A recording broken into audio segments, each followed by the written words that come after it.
ETF index mutual funds నేర్చుకుని stock మార్కెట్లో రాణించాలనుకుంటున్నారా? వెంటనే ఈ నెంబర్కి కాల్ చేయండి.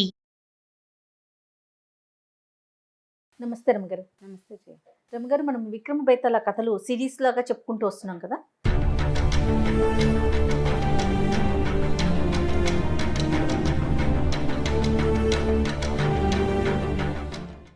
అందులో భాగంగా ఒక కథ చెప్పుకుందాం ఈరోజు. కొంచెం గ్యాప్ వచ్చింది కదా. అవును. మళ్ళీ మనం మొదటి నుంచి వెళ్ళాలన్నమాట.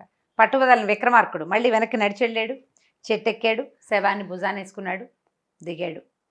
ఈ శవాన్ని ఆశ్రయించుకున్న భేతాళుడు, నీకు చాలా సాహసివి, నువ్వు నీకు ఎంత ఓపిక ఉంది, ఎన్నిసార్లైనా మళ్ళీ వస్తున్నావు, సరే నీకు మార్గాయాసం తెలియకుండా ఒక కథ చెప్తాను అని ఒక కథ చెప్పడం మొదలుపెట్టాడు. ఏం చెప్పాడట కథ? పూర్వం అవంతికా నగరంలో ఒక పద్మశాలి కుటుంబం ఉండేది. పద్మశాలి కుటుంబంలో ఒక కుర్రాడు ఉండేవాడు. వాడు చాలా బుద్ధిమంతుడు, చక్కగా బట్టలు అవి నేసి చాలా బుద్ధిగా ఉండేవాడు. అయితే ఏంటంటే ఈ అవంతికా నగరానికి ఊరు వెలుపల చాలా పెద్ద కాళికాదేవి గుడి ఉండేదట. 18 అడుగుల విగ్రహం, చాలా పెద్దది. ఆ 18 చేతులు కూడా ఉన్నాయి ఆవిడికి. అసలు చాలా ఎక్సలెంట్గా ఉండేదట. ఎదురుగుండా కాళీకుండం అని ఒక పెద్ద సరస్సు కూడా ఉండేది. అయితే ప్రతి సంవత్సరం ఆషాఢ మాసంలోనూ అప్పుడు బాగా ఉత్సవాలు జరిగేవట అమ్మవారికి. ఆ ఉత్సవాలకి మొత్తం జనాలు ఏముంది, మనకు కూడా ఊళ్ళలో జాతరలు ఉంటే వెళ్తాం కదా, అట్లా ఈ జాతరలకి చాలామంది వెళ్తుండేవాళ్ళు. ఈ వెళ్తుండే వాళ్ళల్లో ఈ పద్మశాలీల కుర్రాడు కూడా, వీడి పేరు ఏమని చెప్దాం, వీరసేనుడు. ఈ వీరసేనుడు కూడా వెళ్ళాట. ఒకసారి వెళ్తే అక్కడ ఒక అమ్మాయి కనిపించింది ఇతనికి. పిల్ల చాలా నచ్చింది అతనికి. అయితే ఇంటికి వచ్చాడు. కానీ ఇప్పుడు ఒక అమ్మాయి కనపడింది. వాళ్ళు బట్టలే తెచ్చారు. మామూలుగా ఇదివరకటికి ఇప్పటికీ డిఫరెన్స్ ఏంటంటే, కుల వృత్తులు ఉన్నవాళ్ళు తమ వృత్తులు మనుషుల్ని గుర్తుపట్టగలిగే ఆస్కారాలు, అవకాశాలు ఉండేవి. ఇప్పుడు పద్మశాలీలు ఈ వస్తువు తేవాలి, కుండలు చేసేవాళ్ళు అమ్మవారికి ఈ వస్తువులు తేవాలి, లేకపోతే కమ్మరి పని చేసేవాళ్ళు ఇవి తెస్తారు. వాళ్ళు తెచ్చిన వస్తువుని బట్టి వాళ్ళ కులం ఏమిటి, అంటే వాళ్ళ వృత్తి ఏమిటి, వాళ్ళు ఏ జాతికి చెందిన వాళ్ళు క్లియర్గా తెలిసేది. వీళ్ళు బట్టలు పట్టుకెళ్ళారు. అట్లాగే చీరలు తీసుకొచ్చిన ఒక కుటుంబంలో ఉన్న అమ్మాయిని గుర్తుపట్టాడు ఇతను, మనవాళ్లే వీళ్ళు అని. ఆ అమ్మాయి అతనికి చాలా నచ్చింది. కానీ ఈ పెళ్లి చేసుకోవడానికి దానికి వాళ్ళని ఎలా అడగాలో తెలియలే. ఇతనితో పాటు వాళ్ళ అమ్మ నాన్న ఎవరూ రాల. ఇంటికి వెళ్ళిపోయాడు. ఒక 3-4 రోజులు ముభావంగా ఉన్నాడు. ఆ పిల్లని గురించి ఆలోచిస్తున్నాడు, ఏం చేయాలో తెలియక.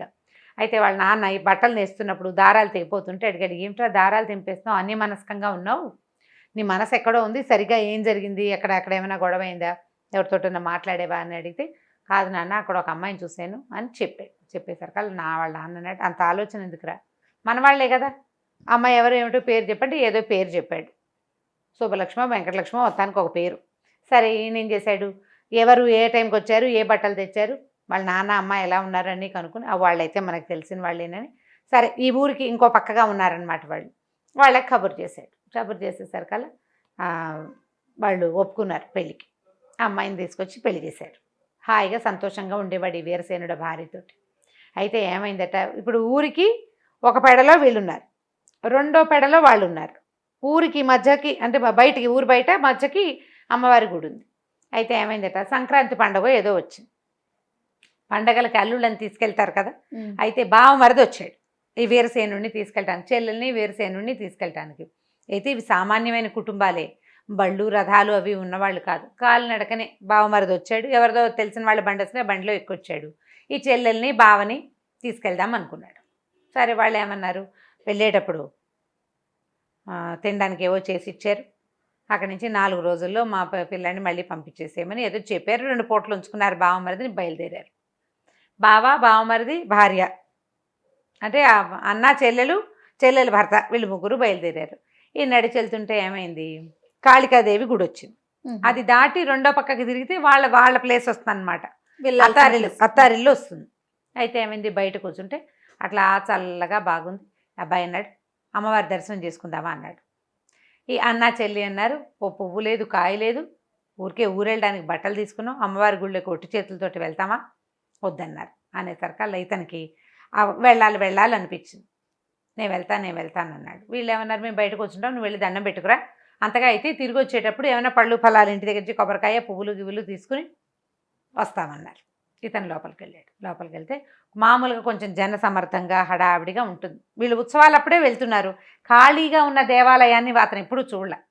లోపలికి వెళ్ళేసరికి ఒక ప్రశాంతంగా ఉండి ఈ 18 అడుగుల ఎత్తు నుండి 18 చేతుల్లోనూ ఓళ్ళు ఆయుధాలు ధరించి కాళ్ళ దగ్గర ఒక రాక్షసుని ఇట్లా కాళికాదేవి ఎలా ఉంటుంది సంహరించుతారు కదా. సంహరిస్తున్నట్టుగా ఉంటుంది.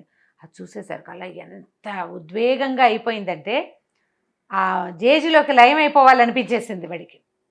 ఏమనుకున్నాడు, ఈ కింద ఎట్లా ఉంది, కాలు కింద ఒక రాక్షసుని తొక్కి పట్టింది అమ్మవారు. శూలం పెట్టి పొడిచింది. ఒక చేతిలో వాడి తల తెగిన తల, ఇంకో చేతిలో కత్తి ఉంది. అంటే ఈ కత్తితోటి తలని నరికి ఈ చేత్తో పట్టుకుంది అనమాట. ఈ కత్తికి నెత్తురు రాస్తారు, అంటే బాగా కనపడ్డానికి అనమాట. ఆ నెత్తురు ఈ తల చూసేసరికి ఏమనిపించిందంటే, అమ్మవారి తల నరుక్కుంటే తల నరికి ఇచ్చిన వాడికి అమ్మవారి ప్రత్యక్షం అవుతుంది, ముక్తి లభిస్తుంది. నాకు కూడా అలాగే కావాలని వీడు ఏం చేశాడు, అక్కడ ఒక బలి ఖడ్గం ఉంటుంది, తల మెడ నరికేసుకున్నాడు భక్తితోటి. నీకు జనసమర్థంగా ఉండి పూజలు హడావిడి జరుగుతుందనుకో ఒక రకంగా ఉంటుంది మూడు. ఇక్కడ యాంబియన్స్ ఎట్లా ఉంది, అమ్మవారు రమ్మంటున్నట్టుగా ఉంది. ఆ భావానికి లోనైపోయి వీడు కాస్త తల ఇచ్చేసాడు. ఇచ్చేసరికల్లా అరగంట అయింది. ఎంతసేపు అయినా రాదేమిట్రా అన్నయ్య మీ బావ, నా కాళ్ళు ఎప్పుడు పుడుతున్నాయి, నేను కూర్చుంటాను, నువ్వు లోపలికి వెళ్ళరా, వీళ్ళు చూసిరా మీ బావ ఏం చేస్తున్నాడు, అక్కడే కూర్చున్నాడు, అమ్మవారిని ప్రత్యక్షం చేస్తున్నాడో ఏమిటో నవ్వుకున్నారు ఇద్దరు. బావ మరిది లేచి లోపలికి వెళ్ళాడు. చూస్తే భీతావహంగా కనపడుతుంది, తల తెగి పడింది, వాడే నరుక్కున్నట్టు కనిపిస్తుంది. వీడు నిర్ఘాంతపోయి, అమ్మో ఇది నేను నా చెల్లెలకి ఎలా చెప్తాను, నా నోటితో నీ మొగుడు చచ్చిపోయాడని నా చెల్లెలకి చెప్పలేనని ఆ కత్తి తీసుకుని వీడు కూడా మెడ నరికేసుకున్నాడు. అయ్యో, చీకటి పడిపోయింది. ఇద్దరు రారు, బావ మరిది. ఈ అమ్మాయి ఏం చేసింది, ఏమిటో జరుగుతోంది లోపల అని చెప్పి లేచి లోపలికి వెళ్ళేసరికల్లా ఈ కనపడేసరికి పెద్ద కేకలు పెట్టి ఏడ్చింది, శోకాలు పెట్టి. అయ్యో ఇటు అయిపోయారు వీళ్ళిద్దరు, ఒకళ్ళనొకళ్ళు నరుక్కున్నారనుకుంది. దానికి అర్థం కాలేదు ఏం జరిగిందో. వీళ్ళే మెడ నరుక్కున్నారన్న భావన ఎలా కలుగుతుంది, కలగదు. దాంతో ఆ అమ్మాయి గట్టిగా ఏడ్చేసి, ఇంకా మొగుడు లేడు, అన్నయ్య లేడు, నేనేమి చేయను, ఇక్కడ నా బతికేముంది ఇంకా అని చెప్పి ఆ కత్తి తీసుకుని మెడ మీద పెట్టుకోపోయింది. అక్కడి నుంచి జేజ్ లోపల నుంచి ఒక స్వరం వినపడింది, అమ్మాయి వీళ్ళని ఎవ్వరూ సంహరించలేదు, భక్తిభావానికి లోనయ్యి నీ భర్త తన తలనిచ్చాడు, బతకగోరే బావమరిది పోయాడు బావని చెప్పలేని దుస్థితిలో రెండోవాడి మెడ నరుక్కున్నాడు. నువ్వు ఈ పని చేయబోక, ఈ పని చేయొద్దు, వీ ఇద్దరి తల్లు మొండాల దగ్గర పెట్టు, వాళ్ళని బతికిస్తాను నేనని చెప్పింది స్వరం. చెప్పేసరికి చీకటి పడిపోయింది. అమ్మవారి గుళ్ళో చిన్న దీపం మిణుకుమంటూ పెద్ద జేజి, భీతావహంగా ఉన్న వాతావరణం, నెత్తురు, మెడ నరికితే నెత్తురు కనపడదు. ఈ అమ్మాయి కన్ఫ్యూజన్లో అన్న మెడ భర్తకి, భర్త మెడ అన్నకి తలకి పెట్టేసింది. తలలు శరీరాలు వేరు, తలలు వేరు పెట్టేసింది. పెట్టేసేసరికల్లా అమ్మవారికి ఏం తెలుసు, శరీరం అక్కడ ఉంది, బతికిస్తుంది అంతే ఆవిడ. వెంటనే ఇద్దరు లేచి కూర్చున్నారు. కూర్చుంటే శరీరం అన్నయ్యది, తల భర్తది. ఓకే, అక్కడి నుంచి అన్నయ్య తల, భర్త శరీరం. తెల్లబోయింది అమ్మాయి, ఏం చేయాలో తెలియలే. బయటకు వచ్చి చూసుకున్నారు. తల ఎక్కడుంటే మెదడు అక్కడే ఉంటుంది కదా, అవయవాలు మారిపోయినాయి. కథ కంచికి బేతాళుడు ఇక్కడ ఆపేశాడు. ఓ రాజా, ఇప్పుడు చెప్పు, ఇప్పుడు భర్త శరీరానికి అన్నయ్య తల ఉన్నవాడిని స్వీకరించాలా అమ్మాయి, లేకపోతే అన్నయ్య శరీరానికి భర్త తల ఉన్నవాడిని స్వీకరించాలా, ఏం చెయ్యాలి? ఈ అమ్మాయి భర్త ఎవరు వీళ్ళిద్దరిలో? సమాధానం తెలిసి చెప్పకపోయావో నీ తల 1000 వక్కలవుతుంది అన్నాడు. రాజుగారు చాలా సింపుల్గా చెప్పేశాడు. శరీరం మామూలుగా ధర్మానికి అవసరమైంది శరీరం. తలే శిరసే ప్రధానాంగం. శిరస్సు ఏ శరీరం మీద ఉందో అతడే ఆమె భర్త. ఆ శరీరం అన్నయ్యదైనప్పటికీ ప్రధానాంగం శిరస్సు కాబట్టి భర్త ముఖం అన్నయ్య శరీరానికి ఉన్నప్పటికీ అతడే ఆమె భర్త, రెండోవాడు ఆమె అన్నయ్య అని చెప్పాడు. బేతాళుడు రివ్వుమని, రాజా మౌనభంగం చేసావు, సమాధానం సరిగ్గా చెప్పావు కానీ అని వెనక్కి తిరిగి వెళ్ళిపోయాడు. మళ్ళీ ఎలాంటి ట్విస్ట్ ఉందో చూడండి కథలు, నీకు మాటలు రావట్లేదు. ధర్మ సందేహాలకి సమాధానాలు. శరీరంలో ప్రధానమైన అవయవం తల, శిరస్సు. దాంతోటే మిగిలిందంతా.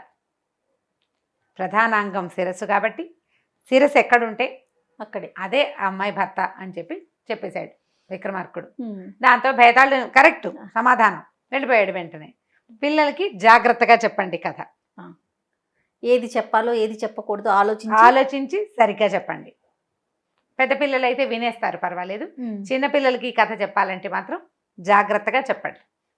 కథ కంచికి మనం ఇంటికి. మళ్ళీ ఇంకొక భేదాలది కథతోటి మళ్ళీ కలుద్దాం ఇంకొకసారి.